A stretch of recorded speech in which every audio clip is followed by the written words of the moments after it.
ओम शांति 6/8/2022 की साकार मुरली सुनेंगे। ईश्वरीय महावाक्य। मीठे बच्चे, ज्ञान सागर बाप और ब्रह्मपुत्रा नदी का यह संगम हीरे समान है। यहाँ तुम बच्चे आते हो कौड़ी से हीरे जैसा बनने। प्रश्न है, सतयुगी राजधानी की स्थापना कब और कैसे होगी? उत्तर में कहा, जब सारी पति सृष्टि की सफाई हो अर्थात पुरानी सृष्टि का विनाश हो, तब सतयुगी राजधानी की स्थापना होगी। उसके पहले तुम्हें तैयार होना है, पावन बनना है। नई राजधानी का संवत तब शुरू होगा जब एक भी पतित नहीं रहेगा। यहाँ से संवत शुरू नहीं होगा। भल राधे कृष्ण का जन्म हो जाएगा, लेकिन उस समय से सतयुग नहीं कहेंगे। जब वह लक्ष्मी नारायण के रूप में राजगद्दी पर बैठेंगे, तब संवत प्रारंभ होगा। तब तक आत्माएं आती जाती रहेगी। यह सब विचार सागर मंथन करने की बातें हैं। गीत चला, यही बहार है। ओम शांति। यह बच्चे कहाँ आए हुए हैं? ज्ञान सागर के कंठे पर। वैसे रहते हैं ज्ञान गंगाओं के कंठे पर, और अभी आए हैं ज्ञान सागर के कंठे पर। फिर बाबा ने कहा, कौन आए हैं? ज्ञान गंगाएं। क्या बनने लिए? कौड़ी से हीरे अथवा कंगाल से सिरताज बनने लिए। ब्रह्मा है ब्रह्मपुत्रा और शिव है ज्ञान सागर। यह है ब्रह्मपुत्रा नदी। बच्चा तो है ना? ब्रह्मा वल्द, शिव तुम हो पोत्रे और पोत्रियाँ। कलकत्ता में सागर और नदी का बड़ा भारी मेला लगता है। वहाँ गंगा, ब्रह्मपुत्रा और सागर मिलते हैं। ब्रह्मपुत्रा में और भी नदियाँ मिलती है। मुख्य है ब्रह्मपुत्रा और सागर का संगम। उनको ही कहते हैं डायमंड हार्बर। यह नाम अंग्रेजों ने रखा है। अर्थ कुछ भी नहीं समझते, नाम सिर्फ ऐसे ही रख दिया है। बाप अर्थ समझाते हैं। तुम आए हो इस समय ब्रह्मपुत्रा और ज्ञान सागर के पास सन्मुख। वहाँ भी सागर के सन्मुख जाते हो हीरा बनने के लिए। फिर बाबा ने कहा, परंतु हीरो के बदले पत्थर बन जाते हो, क्योंकि वह है भक्ति मार्ग। यह संगम है आत्माओं और परमात्मा का, दोनों इकट्ठे हैं। फिर बाबा कहते हैं, यह जड़, यह चैतन्य, यह तो कहाँ भी जा सकते हैं। तो बच्चों को हमेशा यह समझाना चाहिए कि ब्रह्मपुत्रा और सागर दोनों इकट्ठे हैं चैतन्य में। यह जैसे कि हीरे बनने का संगम हो गया। तुम हीरे जैसा बनो। यह है ब्रह्मपुत्रा और एडॉप्टेड ज्ञान गंगाएं। यह नदियाँ तो अनगिनत है। उन नदियों का तो सबको मालूम है कि भारत में इतनी नदियाँ हैं। यह तो अनगिनत है। इन ज्ञान नदियों का तो अंत नहीं पाया जा सकता है। फिर बाबा कहते हैं, सागर से नदियाँ उस समय ही निकलती है। पहले तो ब्रह्मपुत्रा निकलती है, फिर उनसे छोटी छोटी नदियाँ निकलती है। तुम जानते हो, नंबरवार पुरुषार्थ अनुसार कोई बड़े हैं, कोई छोटे हैं। यह सब मनुष्य को हीरे जैसा बनाते हैं। ऐसे भी नहीं कहेंगे कि सूर्यवंशी ही महाराजा महारानी बनते हैं। नहीं, यथा राजा रानी तथा प्रजा। तुम सब का जीवन हीरे जैसा बनता है। जो स्वर्ग के लिए थोड़ा भी पुरुषार्थ करते हैं वह हीरे जैसा बनते हैं। यह ब्रह्मा पुत्रा नदी और सागर दोनों इकट्ठे रहते हैं। तुम बच्चे जब आते हो तो अंदर में जानते हो कि हम जाते हैं बाप दादा के पास। फिर बाबा कहते हैं बाप ज्ञान का सागर है। फिर प्रवेश करते हैं इस ब्रह्मापुत्रा अर्थात ब्रह्मा में। इन द्वारा हमको हीरे जैसा बनाते हैं। अब जो जितना पुरुषार्थ कर श्रीमत पर चले यह भी जानते हो। जहाँ तक जीना है वहाँ तक पुरुषार्थ करना है। शिक्षा तो मिलती रहती है। इम्तहान की रिजल्ट तो विनाश के समय ही निकलती है। एक तरफ रिजल्ट निकलेगी दूसरे तरफ विनाश शुरू होगा। फिर तो हाहाकार हो जाता है। बात मत पूछो। इसीलिए विनाश होने के पहले, लड़ाई होने के पहले तैयार होना है। समझना चाहिए बाकी और क्या समय होगा। और यह भी जानते हो कि जब हमारी राजधानी स्थापन होती है तो यह सारी सफाई भी होनी है। फिर बाबा ने कहा तुम पावन बनते रहते हो। वह है पतित। सब पतित खलास हो जाएं। हिसाब किताब चुकतू कर सब वापस चले जाएं। एक भी पतित न रहे। तब कहेंगे पावन दुनिया। तुम इस समय हो पावन, परंतु सारी दुनिया तो पावन नहीं है ना। पावन बनेगी जरूर। जब विनाश होगा तब सारी दुनिया पावन होगी। उसको नई दुनिया कहेंगे। नई दुनिया का स्वतः कोई पूछे तो समझाना चाहिए। जब महाराजा महारानी तख्त पर बैठते हैं तब नया स्वतः शुरू होता है।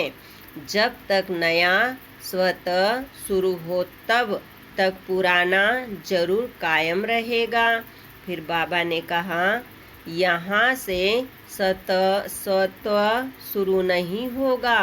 हम ब्राह्मण भल नए हैं परंतु दुनिया अथवा सारी पृथ्वी थोड़े ही नहीं है। अभी है संगम। कलयुग के बाद सतयुग आना है। हम कहते ही हैं first Prince princess Radhe Krishna. फिर भी हम उस समय सतयुग नहीं कहेंगे जब तक लक्ष्मी नारायण तख्त पर नहीं बैठे हैं। तब तक कुछ न कुछ खिटपिट होती रहेगी। भल राधे कृष्ण आ जाते हैं। देखो यह है विचार सागर मंथन करने की बातें। सतयुग जब शुरू होगा तब स्वतः शुरू होगा। सूर्यवंशी डिनायस्टी का स्वतः फलाना, परंतु प्रिंस प्रिंसेस के नाम पर स्वतः कभी नहीं होता। बाकी बीच के समय में आना जाना होता रहता है। छी मनुष्यों को भी जाना है। कुछ न कुछ बचे हुए तो रहते ही है ना। जो भी बचे हुए होंगे वह भी वापिस जाएं। फिर बाबा कहते हैं टाइम लगता है। यह कौन समझाते हैं? ज्ञान सागर भी समझाते हैं तो ब्रह्मपुत्रा ज्ञान नदी भी है। दोनों इकट्ठे समझाते हैं। वह कुंभ का मेला तो वर्ष वर्ष लगता है। यह कुंभ का मेला, सागर और ज्ञान नदियों का मेला तो संगम युग पर ही होता है। तुम बच्चे कहेंगे हम चाहते हैं मात पिता व ज्ञान सागर और बड़ी नदी के पास। बाबा हमको इस बड़ी नदी और इन नदियों द्वारा वर्षा दे रहे हैं, अर्थात हीरे जैसा बनाते हैं। कुंभ के मेले में कितना खुशी से, बड़ी शुद्धि से जाते हैं और वहाँ मनसा वाचा कर्मणा पवित्र रहते हैं। वह है जड़ यात्रा। यात्री अपना कल्याण करना चाहते हैं। पंडों का इतना कल्याण, बाबा ने कहा, पंडों का इतना कल्याण नहीं होता है जितना यात्रियों का। पंडे लोग तो पैसा इकट्ठा करने जाते हैं, उन्हों की इतनी भावना नहीं होती जितनी यात्रियों की रहती है। यात्री बड़ी शुद्ध भावना से जाते हैं तो कईयों को साक्षात्कार हो जाता है। अमरनाथ पर बर्फ का लिंग बना रहता है। सामने जाने से बर्फ ही बर्फ जैसे देखने में आती है। फिर बाबा ने कहा, भावना वाले जैसे देखते तो खुश हो जाते। यह तो कुदरत है, बर्फ में लिंग बन जाता है। मनुष्य की ऐसी भावना बैठ जाती है कुछ भी नहीं। अच्छी सच्ची यात्रा तो अभी तुम्हारी हो रही है। मनुष्य समझते हैं भगवान के पिछाड़ी बहुत धक्का खाया है भगवान से मिलने, परंतु भगवान मिलता ही नहीं। बाबा ने समझाया है भगवान का तो चित्र नहीं निकाल सकते हैं, बिंदी का फोटो क्या होगा वह तो समझाने के लिए कहा जाता है कि स्टार भ्रुकुटी के बीच चमकता है। कई बच्चियां भ्रुकुटी में टीका लगाती है।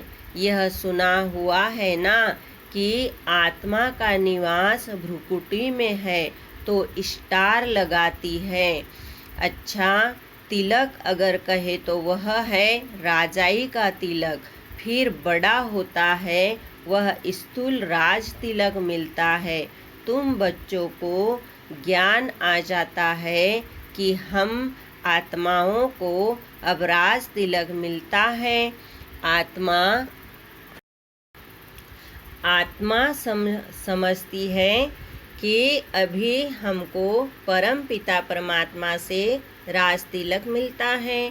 भ्रुकुटी के बीच बहुत अच्छा स्टार लगाते हैं, सोने का भी लगाते हैं। अभी तुमको सारा ज्ञान मिला हुआ है।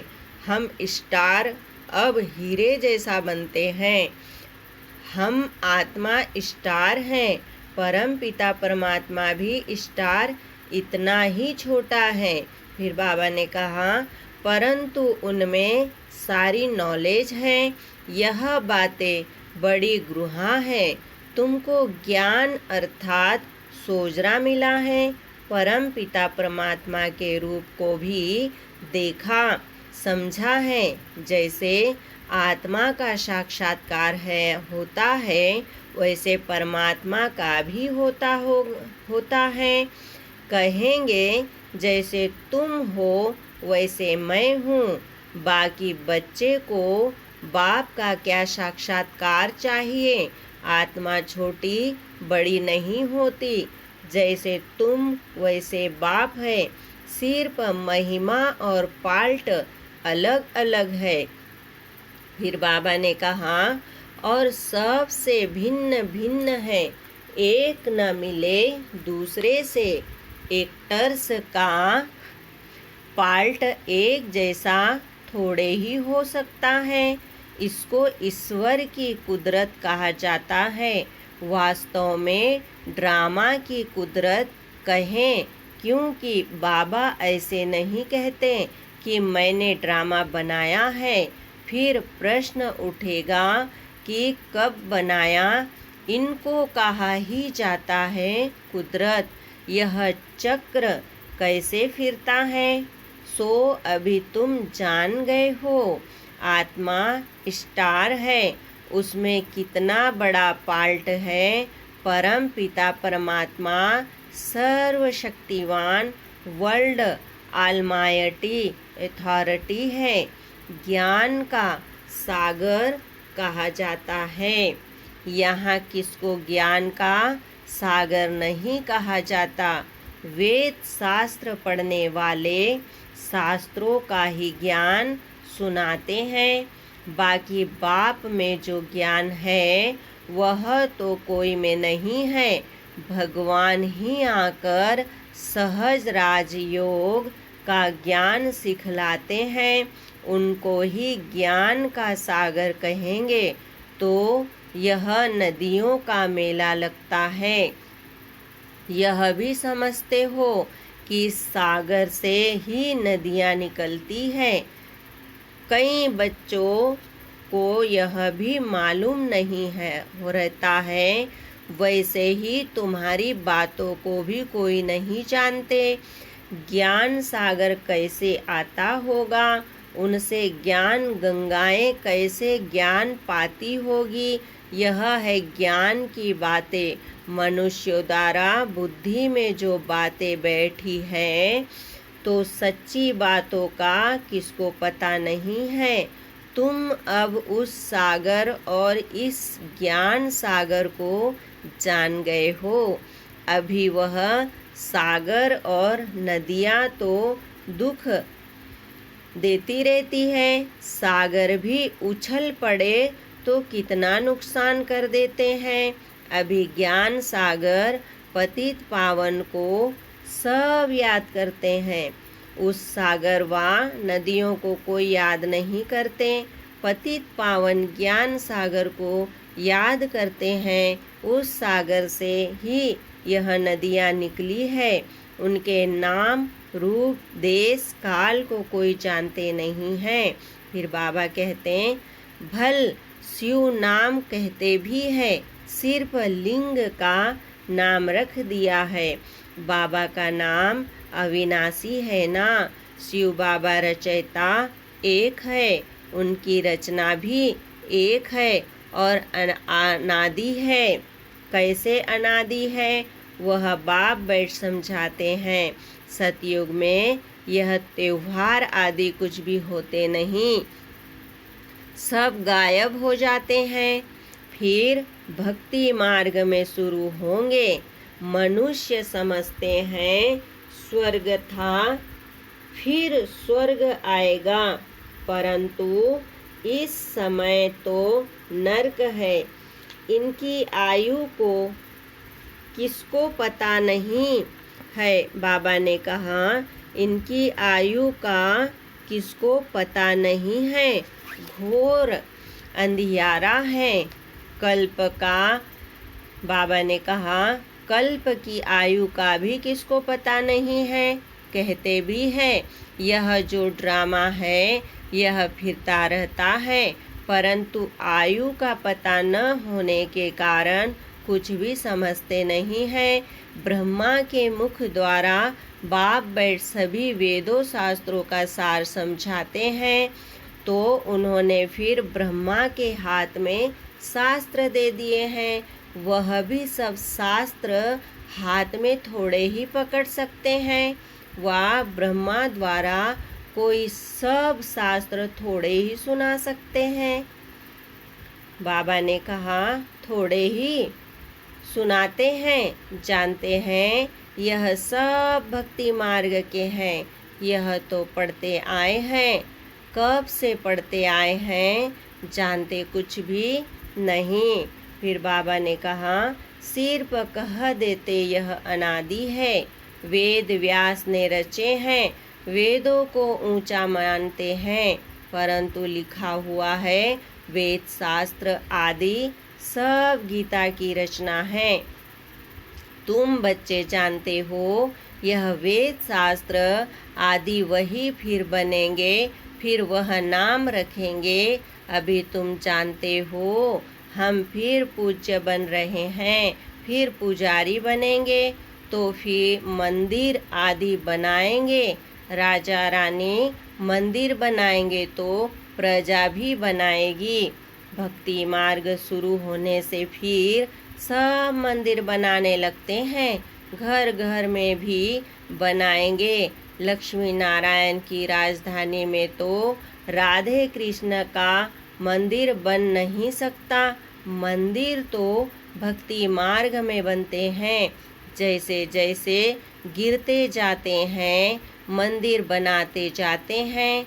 सूर्यवंशी और चंद्रवंशियों की जो प्रॉपर्टी है वह वैश्यवंशी शूद्रवंशी भोगते हैं। नहीं तो यह राजाई कहाँ से आए? प्रॉपर्टी चलती आती है। बड़ी बड़ी जो प्रॉपर्टी है वह छोटी छोटी होते फिर आखिरिन कुछ भी नहीं रहता है, आपस में बांटते जाते हैं। तो बच्चों को अब समझ में आ गया है कि कैसे हम पूज्य बनते हैं, कितना समय बनते हैं, फिर कैसे पुजारी बनते हैं। अभी समझ गए ना कि परमपिता परमात्मा का नाम रूप देश काल और उनका पाल्ट क्या है। भक्ति मार्ग में भी भक्तों की शुद्ध भावना बाप ही पूरी करते हैं, अशुद्ध भावना रावण पूरी करते हैं। अभी तुमको ज्ञान सागर ने सारा ज्ञान बुद्धि में बैठाया है। सब तो नहीं समझेंगे, जो